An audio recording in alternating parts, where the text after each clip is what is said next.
Okay, so I'm gonna be doing another one of my low terrible album reviews that you all seem to love for some reason.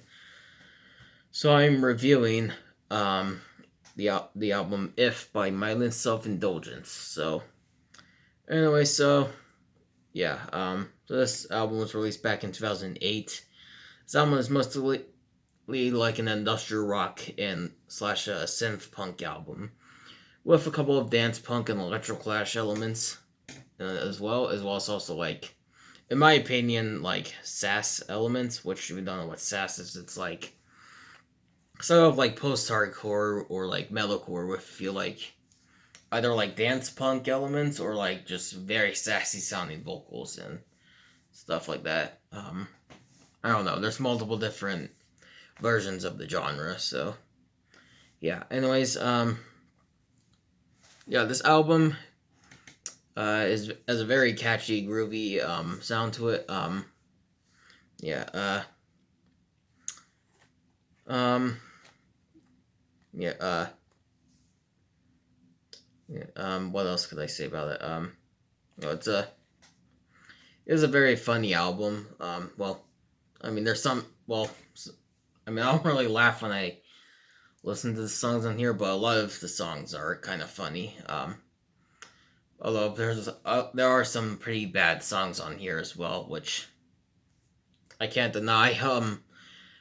Most of MSI's albums are well have some bad songs on it. Like Tight, Frankenstein Girls, and If always have like a couple of bad songs on it. You'll Rebel to Anything is the only one that doesn't really have any bad songs on it. But yeah. Anyways, yeah. Anyway, so I guess I'll talk about the songs on here. So the first song on the album is "Never Wanted to Dance," which is in my opinion the best song on the album, and well, a lot of people seem to agree with that. Um, yeah. Anyway, so yeah, the song's basically about a codependent relationship between an emotionally scarred narrator and his very manipulative dance partner, basically. So yeah, yeah, I can't deny. I will say this about the songs. A lot of the songs, um, they kind of sound like something I would have heard off like maybe Nickelodeon or something. I don't know. Minus all the mature themes and also swearing and stuff. Yeah. Um. But yeah, I don't know. But yeah. Um. Yeah. Uh. Frick, I'm trying to. I don't know. It's just the best song in my opinion. Then next song is Evening Wear, which is basically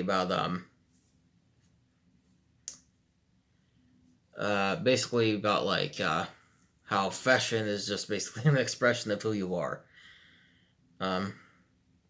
But then again, but also I guess about like a uniform that traps you in a skin that isn't really you or something. I don't know. I don't know. Like I usually just look up the lyrics of these songs, but of what like the meaning of these songs are. But I don't know. Yeah, this song it too also has like a Nickelodeon vibe to it. I don't know. Yeah. Which which I remember also from Brad Tasting Music's video where he listened to this song. I mean, listened to this album. Apparently, people in this chat, as well as also him, he described it as sounding similar to like I don't know System of a Down, which I don't see where I don't see where they're getting that from, like because it really does not sound anything like System of a Down. Like I mean, yeah, Jimmy Urine and Serge Tankian are friends, I guess, but then again, I don't know. Um, yeah, I don't know. And yes, that is the lead singer of MSI's well, not his real name, but that's just his stage name basically. So yeah. Um I would say Evening Wear is probably the third best song on the album. Yeah. And third song on the album is Lights Out, which is, I guess, from what I've seen from the lyrics, it's about I guess fighting and stuff, you know.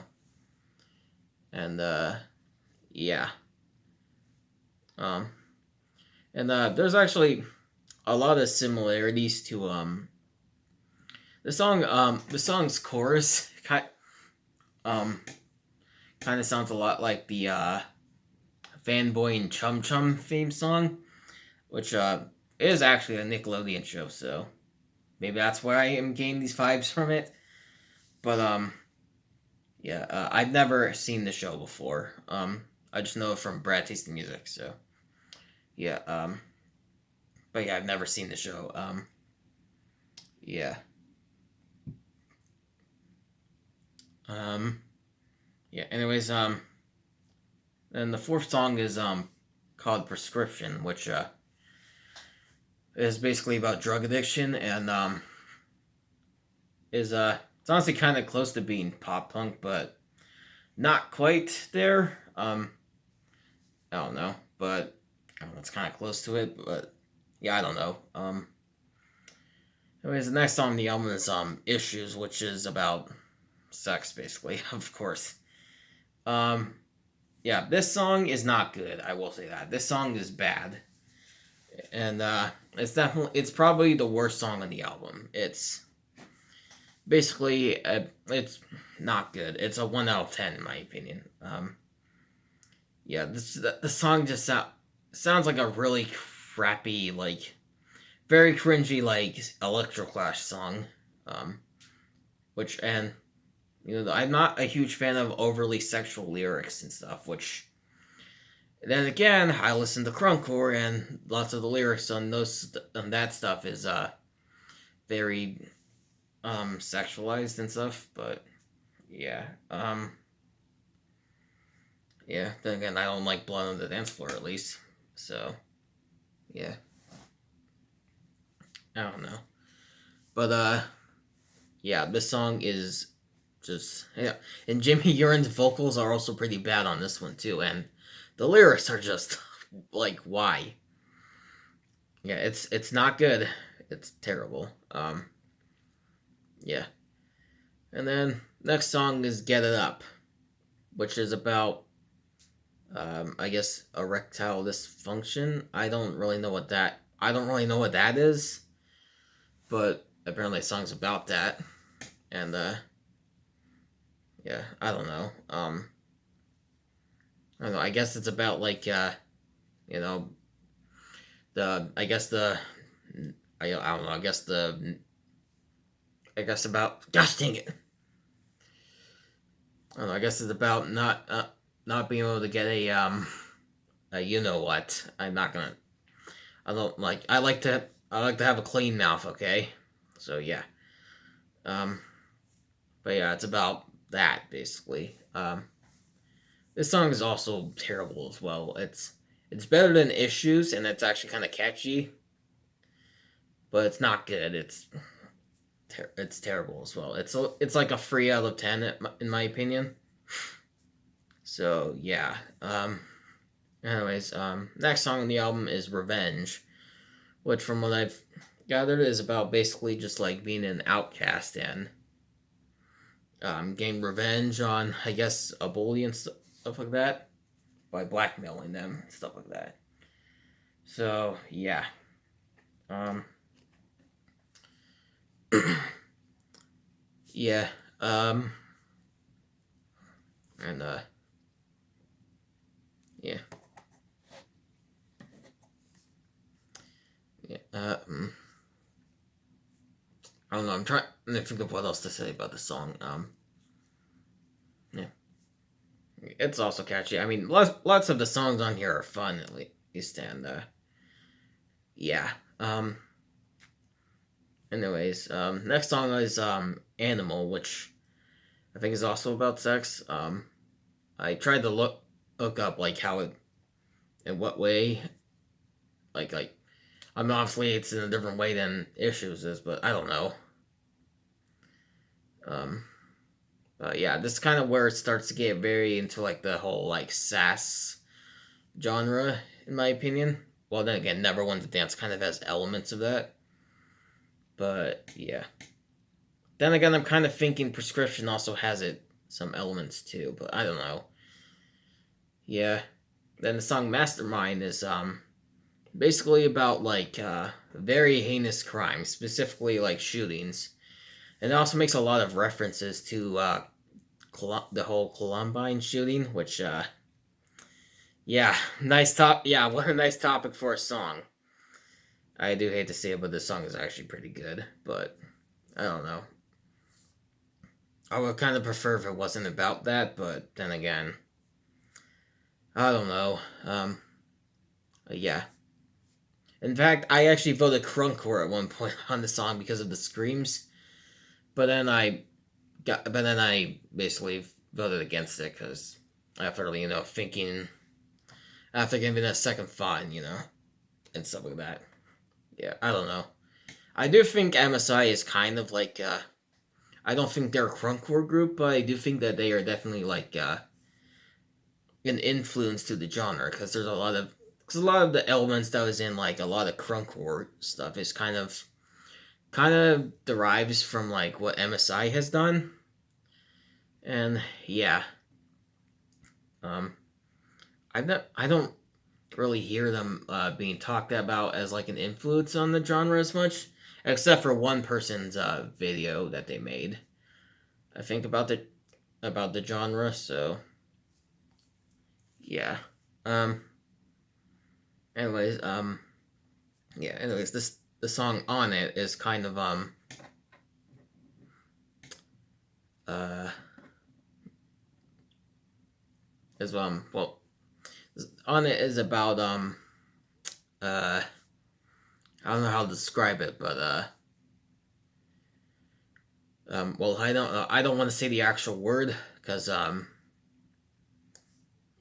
again I like being clean mouthed and yeah um and YouTube is it was pretty strict about when mentioning stuff like that. But well, it's the word that starts with an M and ends with shun, basically. So yeah. But yeah, the song's about that. I will admit the song kind of reminds me of like Lords of Acid, which I have listened to one of their Lords of Acid's albums before, which.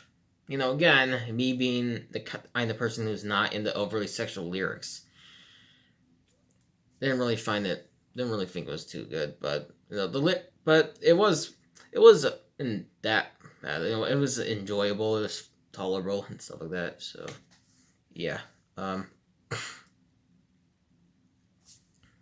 yeah. Issues kind of has a Lords of Acid vibe to it too. Yeah, I don't know. Anyways, the song "Pay for It."